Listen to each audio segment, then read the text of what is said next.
Parenting coach होण्यापूर्वी मी सुद्धा तुमच्यासारखीचे काही होते. मी सुद्धा मुलांवरती खूप ओरडायचे आणि नंतर स्वतःलाच दोष द्यायचे. रात्री झोपताना नेहमी विचार यायचा, आज मी पुन्हा काच बरं चुकले. माझ्या मुलांना मला समजून तर घ्यायचं होतं, पण खरं सांगायचं तर मला माझ्या स्वतःच्याच भावना समजत नव्हत्या. मुलं का बरं ऐकत नाहीत माझं, आणि त्यांनी नाही ऐकलं म्हणून माझी इतकी का चिडचिड होतीये. घरात सगळ्यांमध्ये प्रेम असून एवढा संघर्ष का होतो, हे प्रश्न मला सतत पडायचे. आणि त्या प्रश्नांची उत्तरं शोधताना मला एक गोष्ट समजली, फक्त मुलांना बदलण्याची गरज नसते, कधी कधी आईला सुद्धा शिकण्याची गरज असते. आणि त्या शिकण्यामुळेच माझ्या आयुष्यात खूप बदल घडले. माझं आणि माझ्या मुलांचं नातं तर बदललंच, पण माझ्या आयुष्यातला प्रत्येक गोष्ट बदलत गेली.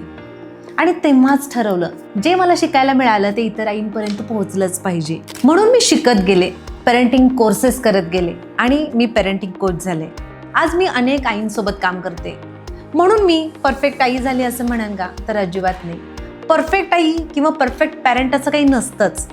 मुलांसोबत दररोज वाढत राहणं, कधी कधी त्यामध्ये चुका होणं आणि त्यातून शिकत पुढं जाणं म्हणजेच खरंच पालकत्व असतं.